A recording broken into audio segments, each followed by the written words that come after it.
So the discussion so far is this, like, how is it that the effort gets multiplied um, in terms of a simple machine. You have to look at it in terms of the work done, and the ratios to which the distances move.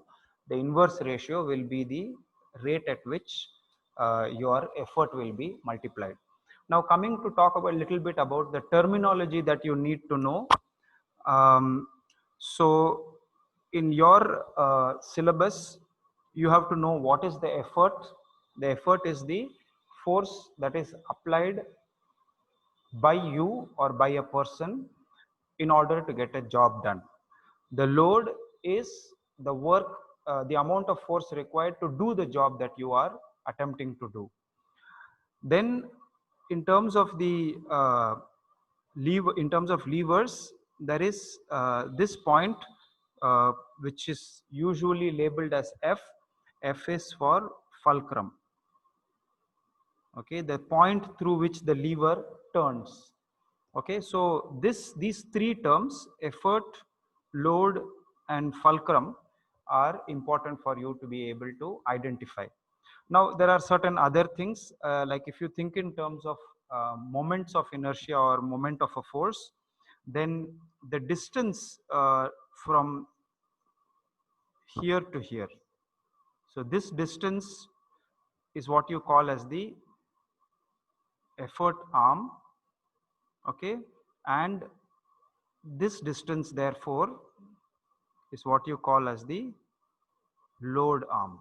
So these terminologies you are expected to know, remember, and perhaps also sort of ratify, so you can put it on paper if you are asked to define these things.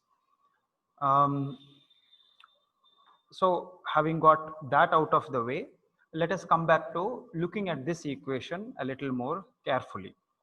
So in this type of a lever, what we know is that um, the distance moved by the effort arm is going to be greater than the distance that is moved by the load arm. Okay, so if the ratio of this is the same as the ratio of this, has to be the same as the ratio of this, then what can you say about the relationship between effort and load? So is it going to be greater than, lesser than, or equal to? Can you please answer this in chat? So I'm going to repeat the question. Coming back to this, I hope you get an understanding of this from work. If the ratio between SL and SC for this type of lever setup is such that the distance moved by the effort is much greater than the distance moved by the load. Why? Because you are placing the fulcrum very close to the load. Okay, and the more closer you place it to the end, to this end, the greater this is going to be. These two parts will be equal only when the fulcrum is right in the middle. So that is not the case over here. So therefore we can definitely say that the distance moved by the effort is going to be greater than the distance moved by the load. Incidentally, you can also say that this is proportional to this. These two things are proportional to each other.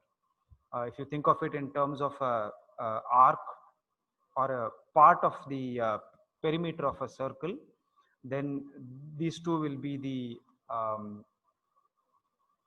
radii, and this will be the segment of that sector. Or is it the other way around, sector of the segment? Anyway, so this part, so this and this are proportional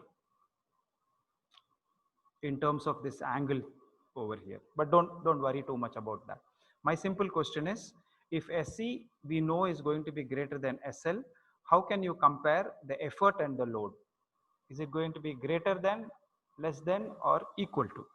That's my question. Answer in chat. Okay, so I've got quite a few responses now. I don't think everybody has responded, but it's okay, we can carry on. So most of you are correctly stating that the effort will be less than load. You can answer that from various sort of angles. you can actually look at the whole setup, think about your experience in the past of using levers like this, and say that I know that I have to apply a much smaller effort over here to lift a much larger rock, because that rock was so huge, it required 3 of us to lift it. Remember that I'm referring to the experiment we did in the activity we did in 8th standard. So, but without applying that much force, we were able to do it with a smaller force. Even one person was able to lift that rock by applying the effort. So therefore, I know that the effort is going to be less than load. That could be one way of looking at it. Another way of looking at it would be to look at this ratio.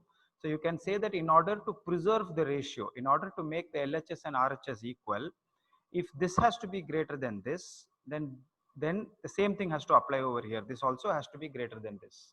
So effort will be smaller than the load. That's another way in which you can mathematically convince yourself that the effort is going to be lesser than load.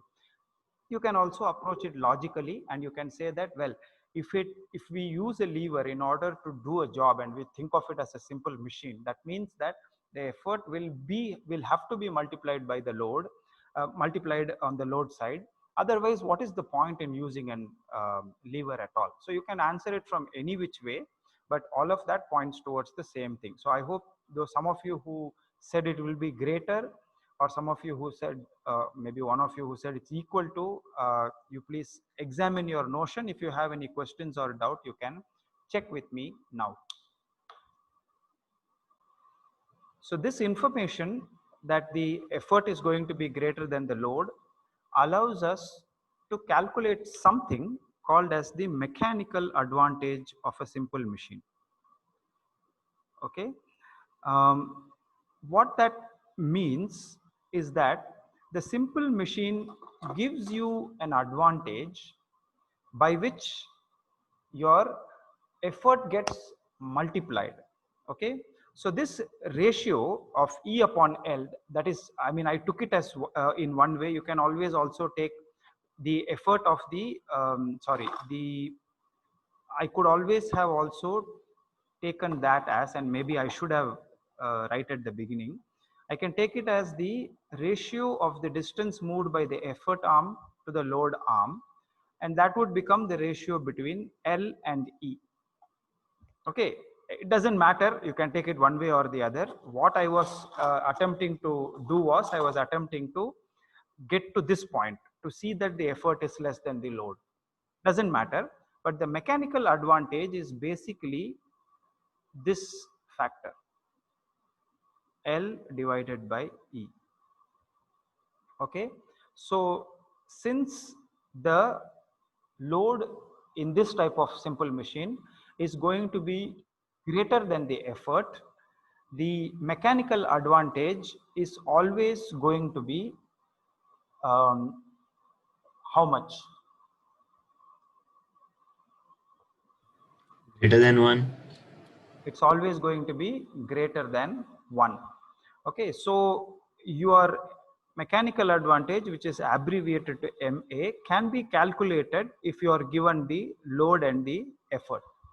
And then we can say that if the mechanical advantage is greater than 1, okay, then your simple machine multiplies the effort that you have put in. If the mechanical advantage is equal to 1, okay, that means the effort and the load are equal. That is a seesaw situation. So if you have a situation in which two people with equal weights are sitting at the ends of a seesaw, and so their weights are equal and the distances between the fulcrum and the two persons are the same, then you can think of a situation in which the mechanical advantage is equal to 1. So actually there is no advantage in that sense.